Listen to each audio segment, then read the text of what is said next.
Alright, hello all. I bought a 2007 Chevy Avalanche about 2 or 3 weeks ago.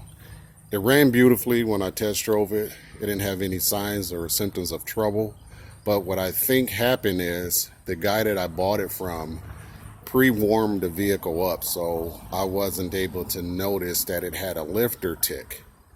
Once I signed all the papers, of course, Michigan is you buy it, you stuck with a state pretty much. I end up having a lifter issue, and that lifter issue became a tick in the morning that kind of went away, and then over time it developed into a complete lifter failure. Misfire code on cylinder 4, engine shaking, all types of dash lights coming on and everything. So I did a little research and realized that these had from factory active fuel management that collapses for the cylinders when you're on the freeway, and sometimes those lifters don't lift up or they just give you problems. So the best way of getting around that is to tune out that program or delete the system completely, meaning taking off the heads, taking out those lifters, and swapping in LS6 lifters and a few other things. You have to do another cam as well. I chose that route, and while I was in there, I decided to rebuild the whole complete motor from the bottom to the top. I went with flat top pistons, a Texas Speed Performance cam. It's the 212, 218 low lift. I didn't want to go and change my torque converter, so it still has the stock torque converter. I didn't want to go that far with the build. I just wanted something mild, and I didn't want to put the motor back together with 100% stock parts. So I'm like, well, at least I can change out the cam to a bigger cam if I got to change the cam anyway. And while I was in there, I said, well, heck, I might as well go with long tube headers as well. And I said, well, the long tube header is not going to sound good with factory mufflers, so I went with a Spintech 9000 series muffler. And it hasn't got tuned yet. Like I say, it just got rebuilt a few days ago and went into the muffler shop today, and I just got it back. It's still on the factory tune, so it rides a little rough or runs a little rough until the actual tune. I haven't noticed any performance gains yet because it's all based on the tune. Oh, that's my Challenger. I'm not brand biased by any means. You can see in the background the different cars that I have. I like Chevy, I like Dodge, I like Volkswagen, I even like Mazda. It doesn't matter. If it's a nice motor and it appeases me, then I'm cool with it. A lot of guys are just die-hard Chevy fans or die-hard Mopar fans.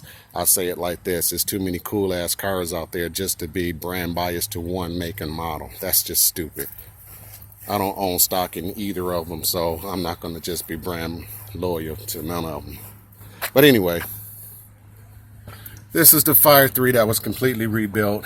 It's an all-aluminum engine, aluminum heads, aluminum block. It's the 244 Cathedral heads. Those are OBX headers. The muffler shop did not have any issues with fitment. He said everything bolted up nicely. He was really surprised by them being an eBay, not really an eBay brand, but you buy them off eBay. And they're about $600 with the collectors, the wide pipe, and the fake catalytic converters. They're not really converters at all. Next on my list will be getting the Air Raid Junior, just this piece, because there's a independent study out there that ran some numbers with complete systems, the Air Raid Junior system, and it kind of was neck and neck with the complete systems. So just with the stock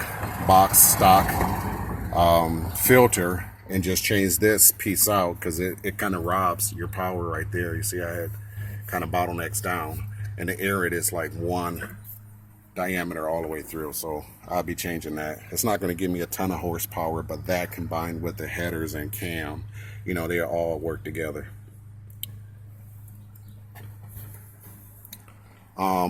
The muffler system or the exhaust system is ran pretty much like stock. I didn't go with dual exhausts. It's still a wide pipe into one, leading out the same side with a little chrome Chevy tip. That's the only thing different. I didn't want to change it drastically or anything like that, but I was a little discouraged and disappointed that I bought a vehicle that later died on me, you know, and had to do a complete engine rebuild. But can't cry over spilled milk. It is what it is. Let's see, get a few shots and then I'll start it up and then give you a couple revs. It sounds really great. At idle, it sounds good, but when you actually get on it, wow. Words can't describe it. I don't know if I'll be able to get any video of me actually driving right now because I'm home by myself, but here goes nothing. This is the stock tune. You can hit a lope a little bit. It's not a really aggressive cam because it is a truck. I didn't want to go crazy with the cam.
Do it again.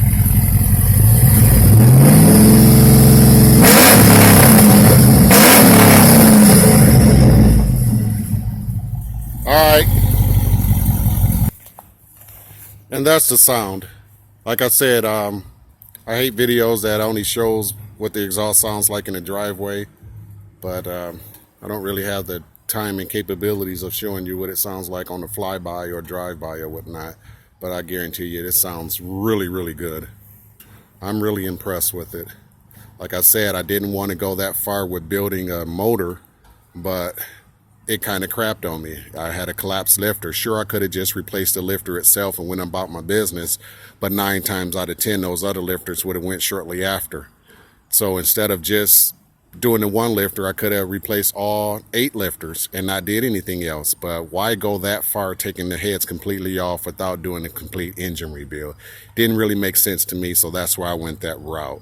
I'm not saying that you're going to have to do that or anything like that, but that was the way I wanted to do it. I like to do things right. I don't like to half-ass anything. I like to do everything the right way. One time and one time only. The engine rebuilder gave me a 3-year warranty, unlimited.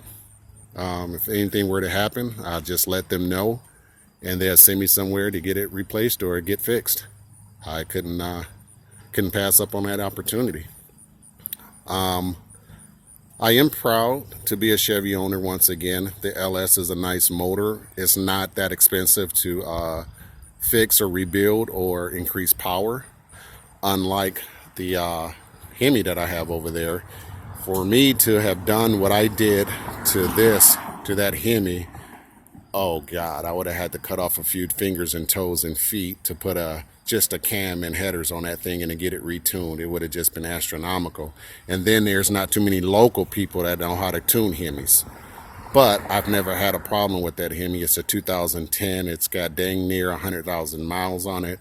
This is an 07 with 102,000 miles on it and already had to get a complete engine rebuild.